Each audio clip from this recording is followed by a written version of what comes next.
Nine live ನ್ಯೂಸ್ಗೆ ಸ್ವಾಗತ. ನಾನು ದಿಯಾ. ಈಗ ಮೊದಲಿಗೆ ಈ ದಿನದ ಹೆಡ್ಲೈನ್ಸ್.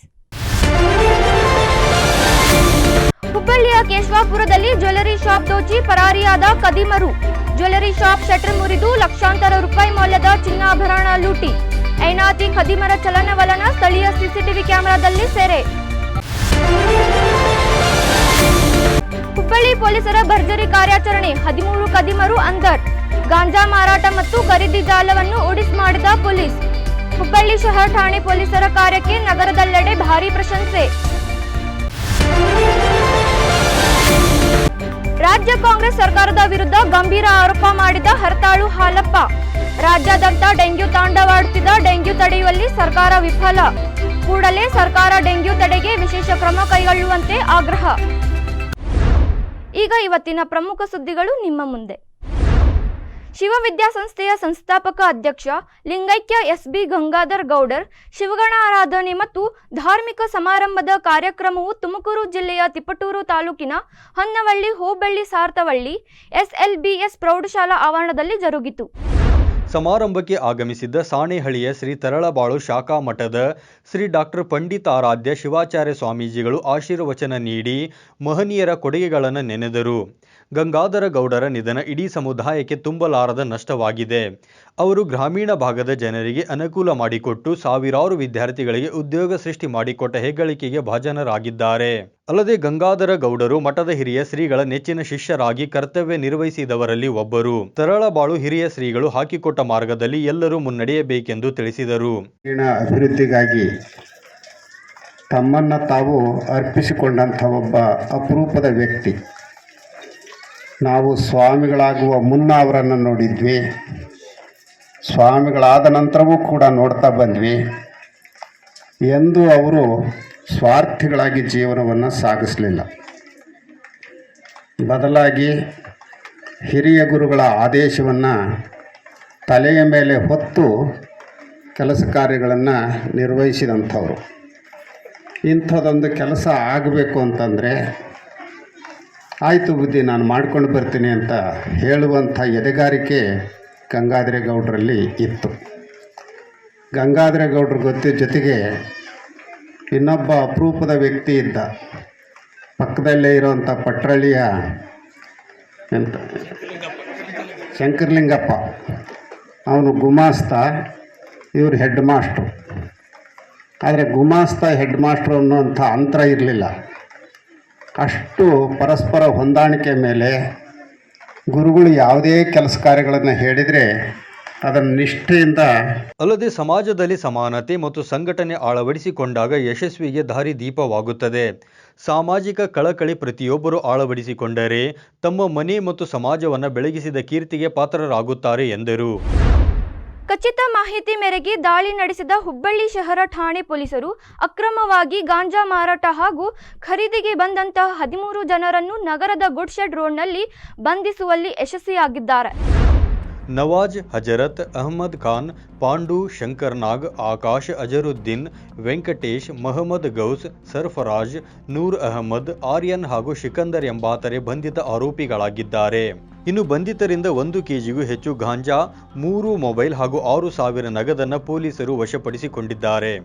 ಮಿರಜ್ನಿಂದ ಗಾಂಜಾ ತಂದಿದ್ದ ನವಾಬ್ ಎಂಬಾತ ದಾವಣಗೆರೆಯಿಂದ ಬಂದ ವ್ಯಕ್ತಿಗೆ ಮಾರಾಟಕ್ಕೆ ಮುಂದಾಗಿದ್ದ ಎನ್ನಲಾಗಿದ್ದು, ಈ ವೇಳೆ ಖಚಿತ ಮಾಹಿತಿಯನ್ನು ಪಡೆದ ಪೊಲೀಸರು ಡಿಸಿಪಿ ಎಂ ನಂದಗಾವಿ ಹಾಗೂ ಇನ್ಸ್ಪೆಕ್ಟರ್ ಎಂಎಂ ತಹಸೀಲ್ದಾರ್ ನೇತೃತ್ವದಲ್ಲಿ ದಾಳಿ ನಡೆಸಿ ಆರೋಪಿಗಳನ್ನು ಬಂಧಿಸಿದ್ದಾರೆ.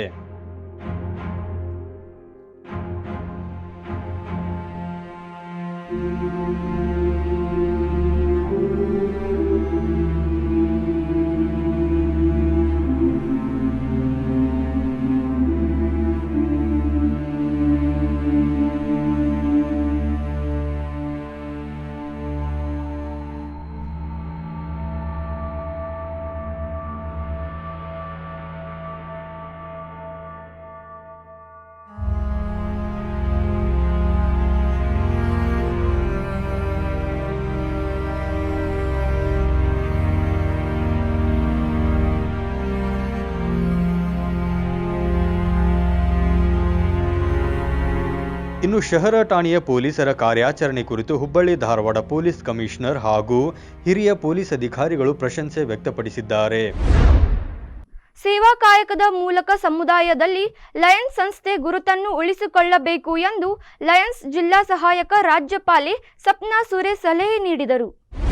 ಶಿವಮೊಗ್ಗ ಜಿಲ್ಲೆಯ ಸಾಗರ ಪಟ್ಟಣದಲ್ಲಿನ ನೆಹರು ಮೈದಾನದ ಲಯನ್ಸ್ ಸೇವಾ ಮಂದಿರದಲ್ಲಿ ಹಮ್ಮಿಕೊಂಡಿದ್ದ ಲಯನ್ಸ್ ಸಂಸ್ಥೆ 2024-25 ಸಾಲಿನ ನೂತನ ಪದಾಧಿಕಾರಿಗಳ ಪದವಿ ಸ್ವೀಕಾರ ಸಮಾರಂಭದಲ್ಲಿ ಅವರು ನೂತನ ಪದಾಧಿಕಾರಿಗಳಿಗೆ ಅಧಿಕಾರ ಹಸ್ತಾಂತರಿಸಿ ಪ್ರಮಾಣ ವಚನ ಬೋಧಿಸಿ ಮಾತನಾಡಿದರು. ಮಹಿಳಾ ಸದಸ್ಯರನ್ನು ಸೇರಿ ಹೆಚ್ಚು ಜನರನ್ನು ಸಂಸ್ಥೆಗೆ ಸೇರಿಸುವ ಮೂಲಕ ಒಗ್ಗಟ್ಟಿನಿಂದ ಹೆಚ್ಚು ಸೇವಾ ಕಾರ್ಯಗಳನ್ನು ನಡೆಸಬೇಕು. ಇವು ಸಮುದಾಯಕ್ಕೆ ತಲುಪಿ ಸಂಸ್ಥೆಯ ಹೆಸರು ಎತ್ತರಕ್ಕೆ ಬೆಳೆಯಬೇಕು ಎಂದರು. ಮಾಜಿ ಅಧ್ಯಕ್ಷರುಗಳು ಅಧ್ಯಕ್ಷರಾಗಿ ಲಯನ್ಸ್ ಕ್ಲಬ್ ಸಾಗರದ ಮೂಲಕ ಸೇವೆ ನೀಡಿದ್ದಾರೆ. ಎಲ್ಲ 52 ಮಾಜಿ ಅಧ್ಯಕ್ಷರನ್ನು ಕೂಡ ನಾನು ಈ ಸಂದರ್ಭದಲ್ಲಿ ಅಭಿನಂದಿಸ್ತಾ ಇದ್ದೀನಿ. ಹಿರಿಯರಾದ ಸ್ವಾಮಿ ಅವರಿರ್ಬೋದು, BSS ಶ್ರೀನಿವಾಸ ಮೂರ್ತಿ, ನಿಮಗೂ ಕೂಡ ನಾನು ಅಭಿನಂದನೆಗಳನ್ನು ಸಲ್ಲಿಸ್ತಾ ಇದ್ದೀನಿ. ಇನ್ನು ನೂತನ ಅಧ್ಯಕ್ಷ ಕೃಷ್ಣಮೂರ್ತಿ ಜಿಕೆ ಮಾತನಾಡಿ, ಹಳೆಯ ಬೇರು ಹೊಸ ಚಿಗುರು ಎಂಬಂತೆ ಹೊಸ ಆಲೋಚನೆಯಲ್ಲಿ ಕಾರ್ಯಕ್ರಮ ರೂಪಿಸಲಾಗುವುದು. ಸಂಸ್ಥೆಯ ಘನತೆ, ಗೌರವ ಹೆಚ್ಚಿಸುವ ನಿಟ್ಟಿನಲ್ಲಿ ನೂತನ ಪದಾಧಿಕಾರಿಗಳು ಒಗ್ಗಟ್ಟಾಗಿ ಕೆಲಸ ಮಾಡುತ್ತೇವೆ ಎಂದರು. ಸಭೆಗೆ ಜನ ಇದ್ರೆ ನಮಗೆ ಮಾತಾಡಲಿಕ್ಕೆ ಸ್ವಲ್ಪ ಉತ್ಸಾಹ, ಜನನೇ ಇದ್ರೆ ಕಾರ್ಯಕ್ರಮ ನಡೆಸಲು ಸ್ವಲ್ಪ ಕಷ್ಟ. ಹಾಗೆ ಸದಸ್ಯರು ಇವತ್ತು ಬಂದ ಹಾಗೆ ಮುಂದಿನ ದಿನಗಳಲ್ಲೂ ಬಂದು ನಮ್ಮ ಒಂದು ಕಾರ್ಯಕ್ರಮವನ್ನು ಪ್ರೋತ್ಸಾಹಿಸಬೇಕು. ಯಾವುದೇ ಕಾರ್ಯಕ್ರಮ ಇರ್ಬೋದು, ಅಂಧ ಪರಿಮಾಣ ಇರ್ಬೋದು, ಮಹಿಳಾ ಸಬಲೀಕರಣ ಇರ್ಬೋದು, ಹಸಿರೀಕರಣ ಇರ್ಬೋದು, ಆರೋಗ್ಯದ ಕಡೆ ಇರ್ಬೋದು, ಒಟ್ಟಾರೆ ಲಯನ್ಸ್ ಕ್ಲಬ್ಬಿನ ಬೆಂಬಲದೊಂದಿಗೆ ಉತ್ತಮವಾದ ಸಮಾಜವನ್ನು ಎಲ್ಲರೂ ಸೇರಿ ನಿರ್ಮಾಣ ಮಾಡೋಣ. ಕಾರ್ಯಕ್ರಮದಲ್ಲಿ ಲಯನ್ಸ್ ಜಿಲ್ಲಾ ಮಾಜಿ ರಾಜ್ಯಪಾಲ ಡಾಕ್ಟರ್ MK ಭಟ್ ಸೊರಬ ನೂತನ ಪದಾಧಿಕಾರಿಗಳಿಗೆ ಶುಭ ಕೋರಿದರು. ಇದೇ ಸಂದರ್ಭದಲ್ಲಿ ಲಯನ್ಸ್ ಜಿಲ್ಲಾ ಸಹಾಯಕ ರಾಜ್ಯಪಾಲೆ ಸಪ್ನಾ ಸುರೇಶ್ ಅವರನ್ನು ಸನ್ಮಾನಿಸಲಾಯಿತು. ಪ್ರಭಾವತಿ ಶ್ರೀಧರ್ ಅವರು ತಮಗೆ ಉತ್ತಮ ಸಹಕಾರ ನೀಡಿದ BS ಸಚ್ಚಿದಾನಂದ ದಂಪತಿಯನ್ನ ಗೌರವಿಸಿದರು. ಸಂಸ್ಥೆಯ ವತಿಯಿಂದ ನೂತನ ಪದಾಧಿಕಾರಿಗಳನ್ನು ಅಭಿನಂದಿಸಲಾಯಿತು. ಲಯನ್ಸ್ ಸಂಸ್ಥೆ ನಿಕಟಪೂರ್ವ ಕಾರ್ಯದರ್ಶಿ ಸವಿತಾ ಮಹಾಬಳೇಶ್ ಹಾಜರಿದ್ದರು. ಸುದ್ದಿ ಮುಂದುವರಿಯುತ್ತೆ, ಅದಕ್ಕೂ ಮುನ್ನ ಚಿಕ್ಕದೊಂದು ಬ್ರೇಕ್.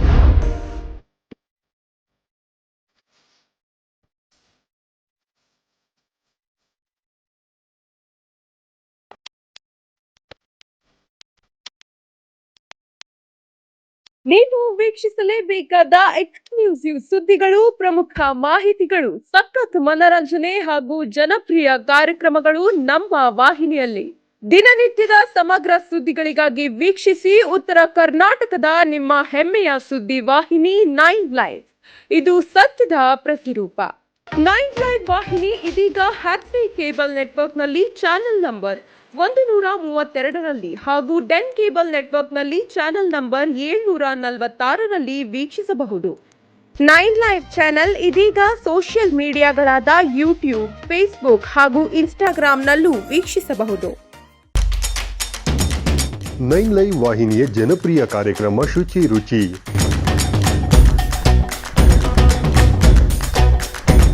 ಪ್ರತಿ ಶುಕ್ರವಾರ ಮಧ್ಯಾಹ್ನ 1:30 ಪ್ರಸಾರ, ಮತ್ತೆ ಭಾನುವಾರ ಸಂಜೆ 6 ಗಂಟೆಗೆ ಮರು ಪ್ರಸಾರ. ಅಡುಗೆ ಮಾಡೋ ಹವ್ಯಾಸ ನಿಮ್ಮದಾಗಿದ್ದರೆ ಈಗಲೇ ಕರೆ ಮಾಡಿ ಹೆಸರು ನೋಂದಾಯಿಸಿಕೊಳ್ಳಿ. ನಮ್ಮ ದೂರವಾಣಿ ಸಂಖ್ಯೆ 7411784976. ತೆರೆಮರೆಯಲ್ಲಿರುವ ಗಾನ ಪ್ರತಿಭೆಗಳಿಗೆ ಅದ್ಭುತ ವೇದಿಕೆ ಒದಗಿಸುವ ನಮ್ಮ ದಿಗ್ಗಜರು ಈಗ ನಿಮ್ಮ ಮನಗಳಿಗೆ ಲಗ್ಗೆ ಇಡಲು ಸಿದ್ಧವಾಗಿದೆ. ಇನ್ನು ಪ್ರತಿ ಶನಿವಾರ ಮಧ್ಯಾಹ್ನ 1:30ಕ್ಕೆ ನಿಮ್ಮ ನೆಚ್ಚಿನ 9 ಲೈವ್ ವಾಹಿನಿಯಲ್ಲಿ ಪ್ರಸಾರಗೊಳ್ಳಲಿದೆ. ಮತ್ತೆ ಮರುಪ್ರಸಾರ ಭಾನುವಾರ 1:30ಕ್ಕೆ. ನಿಮಗೂ ಗಾಯನದಲ್ಲಿ ಆಸಕ್ತಿ ಇದ್ದು ಉತ್ತಮ ವೇದಿಕೆ ಲಭಿಸುತ್ತಿಲ್ಲವೆಂದರೆ ಚಿಂತೆ ಯಾಕೆ? ಕೂಡಲೇ ನಮ್ಮ ದೂರವಾಣಿ ಸಂಖ್ಯೆ 7349416023ಗೆ ಸಂಪರ್ಕಿಸಿ. ಕಾರ್ಯಕ್ರಮದಲ್ಲಿ ನೀವು ಪಾಲ್ಗೊಳ್ಳಿ. ಬ್ರೇಕ್ ನಂತರ 9 ಲೈವ್ ನ್ಯೂಸ್ಗೆ ಸ್ವಾಗತ. ಡೆಂಗ್ಯೂ ನಿಯಂತ್ರಣ ಮಾಡುವಲ್ಲಿ ರಾಜ್ಯ ಸರ್ಕಾರ ಸಂಪೂರ್ಣ ವಿಫಲವಾಗಿದೆ. ಡೆಂಗ್ಯೂ ಉಲ್ಬಣಗೊಂಡ ಮೇಲೆ ಎಚ್ಚೆತ್ತು ಮುಖ್ಯಮಂತ್ರಿಗಳು ಆರೋಗ್ಯ ಸಚಿವರ ಅಧಿಕಾರಿಗಳ ಸಭೆ ನಡೆಸಿದ್ದಾರೆ ಎಂದು ಮಾಜಿ ಸಚಿವ ಹಾಗೂ ಬಿಜೆಪಿ ರಾಜ್ಯ ಉಪಾಧ್ಯಕ್ಷ ಹರತಾಳು ಹಾಲಪ್ಪ ದೂರಿದ್ದಾರೆ. ಸಾಗರದ ಉಪವಿಭಾಗೀಯ ಆಸ್ಪತ್ರೆಗೆ ಸೋಮವಾರ ಭೇಟಿ ನೀಡಿ ರೋಗಿಗಳ ಆರೋಗ್ಯ ವಿಚಾರಿಸಿ ಉಪವಿಭಾಗಾಧಿಕಾರಿಗಳ ಕಚೇರಿಯಲ್ಲಿ ಡೆಂಗ್ಯೂ ವಿರುದ್ಧ ಸಮರೋಪಾದಿಯ ಪರಿಹಾರ ಕ್ರಮ ಕೈಗೊಳ್ಳುವಂತೆ ಉಪವಿಭಾಗಾಧಿಕಾರಿಗಳಿಗೆ ಮನವಿ ಮಾಡಿ ಅವರು ಮಾತನಾಡಿದರು. ರಾಜ್ಯದಲ್ಲಿ 12,000ಕ್ಕೂ ಅಧಿಕ ಡೆಂಗ್ಯೂ ಪ್ರಕರಣ ದಾಖಲಾಗಿದ್ದು ದಿನದಿಂದ ದಿನಕ್ಕೆ ಪ್ರಕರಣ ಹೆಚ್ಚುತ್ತಿವೆ. ಆದರೆ ಸರ್ಕಾರ ಡೆಂಗ್ಯೂ ಪ್ರಕರಣವನ್ನು ಗಂಭೀರವಾಗಿ ಪರಿಗಣಿಸದೆ ಹೋಗಿರುವುದು ದುರದೃಷ್ಟಕರ. ವೈದ್ಯಕೀಯ ವ್ಯವಸ್ಥೆ ಜೊತೆಗೆ ಅಗತ್ಯವಾದ ಔಷಧಿ ಮಾತ್ರೆಗಳನ್ನು ಸರ್ಕಾರ ಪೂರೈಕೆ ಮಾಡಬೇಕು. ಮಹಾನಗರ ಪಾಲಿಕೆ, ನಗರಸಭೆ, ಪುರಸಭೆ, ಪಟ್ಟಣ ಪಂಚಾಯಿತಿಗಳಲ್ಲಿ ಡೆಂಗ್ಯೂ ನಿಯಂತ್ರಣಕ್ಕೆ ಸಮರೋಪಾದಿಯಲ್ಲಿ ಕಾರ್ಯಕ್ರಮ ರೂಪಿಸಬೇಕೆಂದು ಅವರು ಈ ವೇಳೆ ತಿಳಿಸಿದರು. ಅಗತ್ಯ ಮೆಡಿಸಿನ್ಗಳನ್ನು ತರಿಸ್ಕೋಬೇಕು ಅಂತೇಳಿ ಒತ್ತಾಯ ಮಾಡ್ತಿದ್ದೇನೆ. ಸಾಧ್ಯವಾದರೆ ಅಕ್ಕಪಕ್ಕದ ಯಾವುದಾದ್ರು ನರ್ಸಿಂಗ್ ಹೋಮ್ಗಳು ಅಥವಾ ಲಾಡ್ಜ್ಗಳು, ಹಾಸ್ಟೆಲ್ಗಳನ್ನು ತೊಗೊಂಡಿದ್ದೀವಿ ನಾವು ಹಿಂದೆ. ಈಗ ಹಾಸ್ಟೆಲ್ ತೊಗೊಳ್ಳೋದು ಸ್ವಲ್ಪ ಕಷ್ಟ ಆಗ್ಬೋದು. ಕೊರೋನಾದಲ್ಲಿ ಹೇಗೆ ಕೆಲಸ ಮಾಡಿದ್ರು ಆ ರೀತಿ ಕೆಲಸ ಮಾಡಬೇಕು ಅಂತೇಳಿ AC ಮೂಲಕ ಆರೋಗ್ಯ ಇಲಾಖೆಗೆ, ಸರ್ಕಾರಕ್ಕೆ ನಾನು ಒತ್ತಾಯ ಮಾಡ್ತೇನೆ. ಇಡೀ ರಾಜ್ಯದಲ್ಲೂ ಕೂಡ ಸರ್ಕಾರ ಸರಿಯಾಗಿ ಪರಿಣಾಮಕಾರಿಯಾಗಿ ಕೆಲಸವನ್ನು ಮಾಡ್ತಾ ಇಲ್ಲ. ಉಲ್ಬಣಗೊಂಡ ಮೇಲೆ ಮುಖ್ಯಮಂತ್ರಿಗಳು ಸಭೆ ಮಾಡಿದ್ದು ನೋಡಿದ್ದೇವೆ. ಸಂಬಂಧಪಟ್ಟ ಇಲಾಖೆ ಸಚಿವರು ಮಾಡಿದ್ದಾರೆ, ಸಭೆಗಳನ್ನು ಮಾಡ್ತಾ ಇದ್ದಾರೆ. ಆದರೆ ಇದನ್ನು ಸ್ಥಳೀಯ ಸಂಸ್ಥೆಗಳು ಅಂತ ಕರಿತೀವಿ, ಆಯಾ ಗ್ರಾಮ ಪಂಚಾಯಿತಿಗಳು ನಮ್ಮ ಮಲೆನಾಡಿನಲ್ಲಿ ಕಷ್ಟ ಸಾಧ್ಯ ಇದು. ಅದು ಸಾಗದಂಥ ಊರಿನಲ್ಲಿ ನಗರಸಭೆ. ಈ ಸಂದರ್ಭದಲ್ಲಿ civil surgeon doctor K Parappa, BJP ಪ್ರಮುಖರಾದ ಡಾಕ್ಟರ್ ರಾಜನಂದಿನಿ ಕಾಗೋಡು, ಗಣೇಶ್ ಪ್ರಸಾದ್, ದೇವೇಂದ್ರಪ್ಪ ಯಲಕುಂದ್ಲಿ, ಭಾವನಾ ಸಂತೋಷ್ ಇನ್ನಿತರರು ಹಾಜರಿದ್ದರು. ಸಾಮಾಜಿಕ ಜಾಲತಾಣಗಳ ಪ್ರಭಾವ ಹೆಚ್ಚಾಗುತ್ತಿರುವ ಈ ಕಾಲದಲ್ಲಿ ಸುಳ್ಳು ಸುದ್ದಿಗಳ ಹರಿದಾಡುತ್ತಿದ್ದು, ಪ್ರಬುದ್ಧತೆಯಿಂದ ಸುದ್ದಿ ಪ್ರಸಾರ ಮಾಡುತ್ತಾ ಬಂದಿರುವ ಪತ್ರಿಕೆಗಳ ಮಹತ್ವ ಹೆಚ್ಚಾಗುತ್ತಿರುವುದರ ಜೊತೆಗೆ ಮತ್ತಷ್ಟು ಜವಾಬ್ದಾರಿ ಹೆಚ್ಚಾಗುತ್ತಿದೆ ಎಂದು ತಹಶೀಲ್ದಾರ್ ಸಂತೋಷ್ ಹಿರೇಮಠ್ ಹೇಳಿದರು.